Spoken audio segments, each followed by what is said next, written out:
Hey everyone. Hey. Here we are at discussion 7. And it's a two-part discussion. So the first the first section of this first topic is about monitoring stimulant stimulant use with children. So if a child is put on a stimulant, what sort of monitoring is necessary for the child? In other words, if you have a child patient taking stimulants, what are you monitoring? What would you want to communicate to the child's parent, and to the prescriber?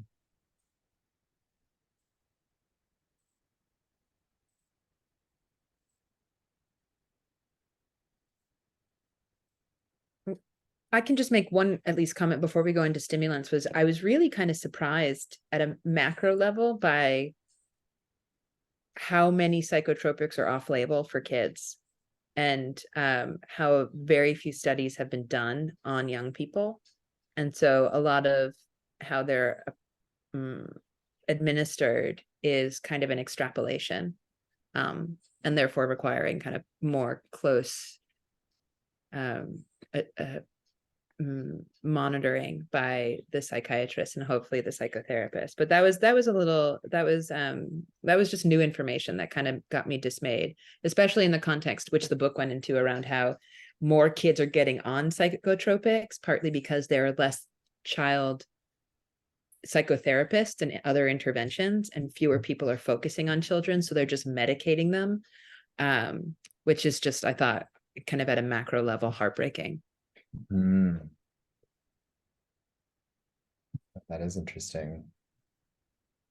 And so you're saying that that the prescription of these medications are predominantly off-label, just because, Yeah. yeah, and that's interesting too because um I did my project on prior authorization, and I think Oh, Aspen you did as well. And so with that statement, like yeah. knowing that there are sort of checks and balances put in place, at least for like children on Medicaid, that's what I did my project on. Um, Mm. children who are receiving, yeah, children who are getting their medication via Medicaid, that there may be checks and balances put in place for the prescriber. And I wonder if that's because so much of it is off label. Um, so yeah, questions. Yeah. I will say that was there is page 233 in the book that is saying now FDA on label approval for uses. And so it goes down as low as 6 for some drugs, um, but not all. And so it really, I think it's my impression from the kind of book reading was that it's an area that needs a lot more attention. Um, Ritalin in particular is goes for 6 and older. Um, but I think there's needs to be more kind of double blind research on it. But I more for me to learn. I'll pause because I'm talking a lot.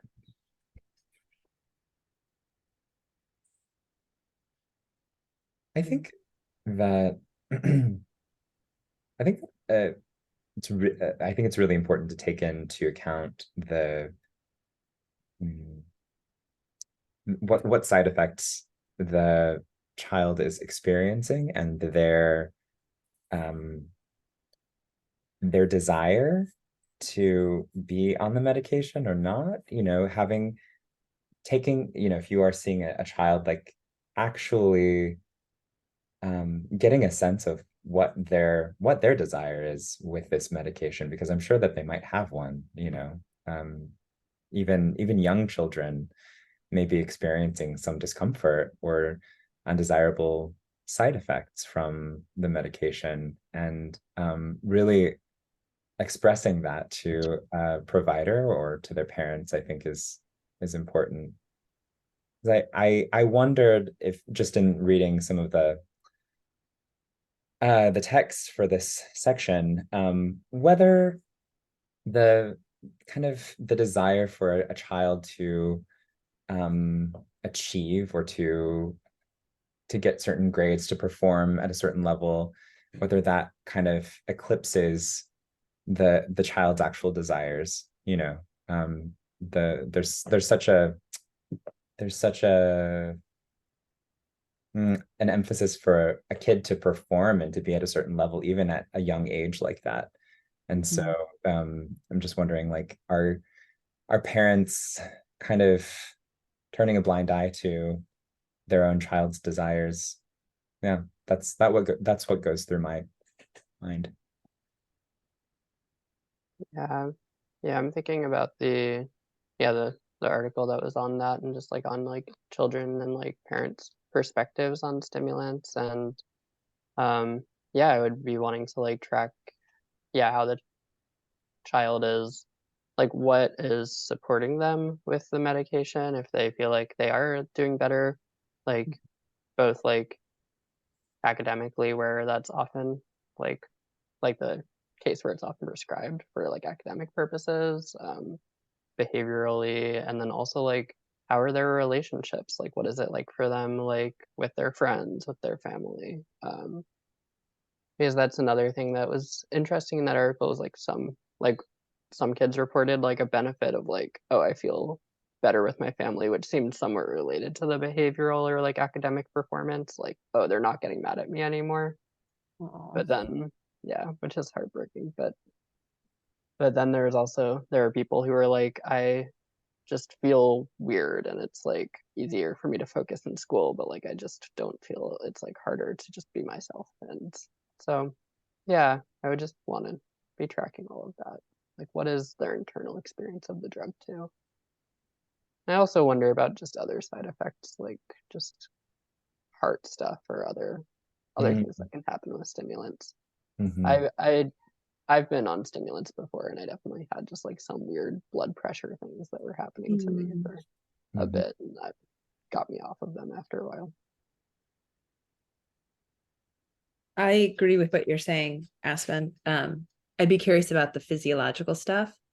The tricky part, I imagine, is, well, who knows the cadence at which that the psychiatrist or the GP is checking in on the experience. It sounds like from the physical stuff that what I'm curious is, what do we communicate to the parents, or what do we tell the parents that they need to take them back to see their medical doctor who has the ability to change the prescription, like that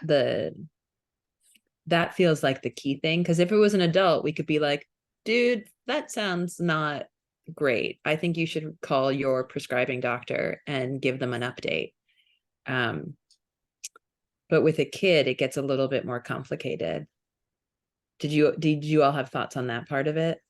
Mm-hmm. We'll also quickly jump in to say we're at the 8-minute mark. Oh wow. Okay. Yeah, thank you.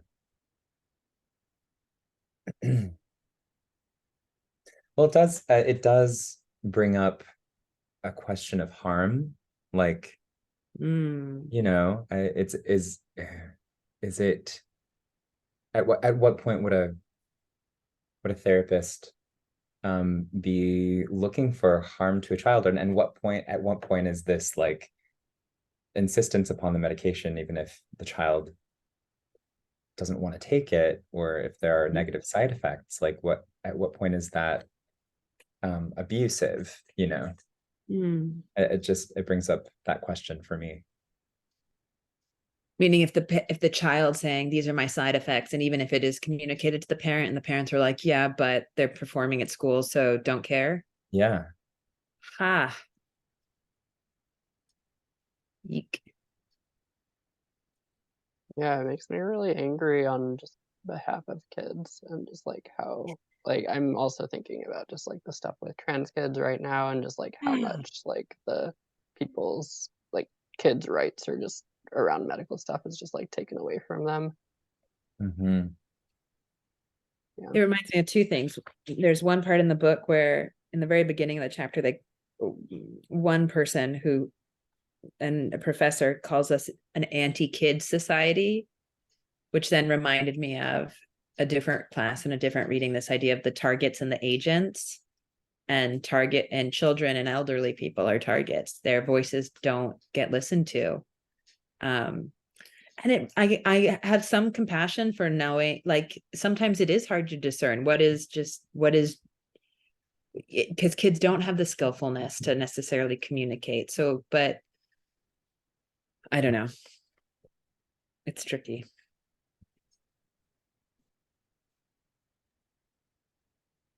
We want to spend our last few minutes talking about the Leslie article. You're such a good timekeeper, Aspen. I do my client session. I always run over. Yes, let's do that. Sure. Yeah. Do you all have any initial thoughts on it? I'm trying to log back in. My thing booted me out. Okay. Yeah, where are we at on time, Aspen? You're at 11 minutes. Okay. Yeah. Yeah, I think I definitely... No, you go ahead. I was just gonna say I was definitely taking this article and like with a perspective of just like systemic racism in the medical system. And so like this article is like focusing on like non-adherence, and one of its conclusions is like that white children were more likely to be on psychiatric medications, and I believe also to adhere to like psychiatric med protocols. That might be something I'm forgetting, but yeah, it was just like they were kind of shocked by, or I was reading the article as like, oh look, it's so interesting that like white kids are on these drugs more. We should make it so that that's more balanced. But then I was also like, there might just be some like fear in like Black communities and Hispanic communities around like, I don't really trust these drugs, I don't trust these doctors and that kind of thing. And that wasn't really addressed at all in the article. Like they talked about like cultural factors, but it wasn't. Yeah, I did want to see a little bit more about just systemic racism. Mm-hmm.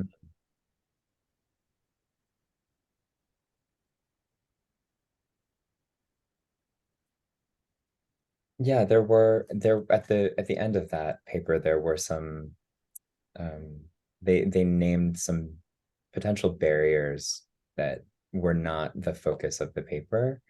I think that was one of them, that it was like that there may be different just different community beliefs and standards around medication taking, and access as well.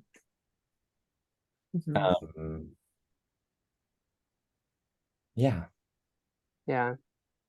It's also a very old paper. Oh, yeah.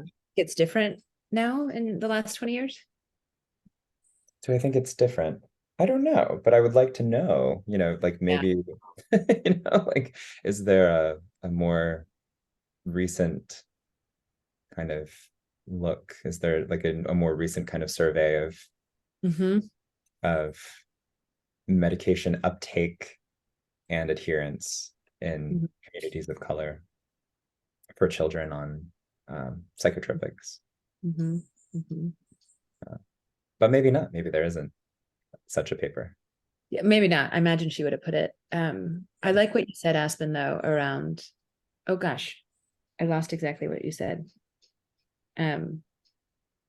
Mistrust of the system. I'm forgetting I want to say Tuskegee, but I don't think that's it. It's where is that it? Where the syphilis one?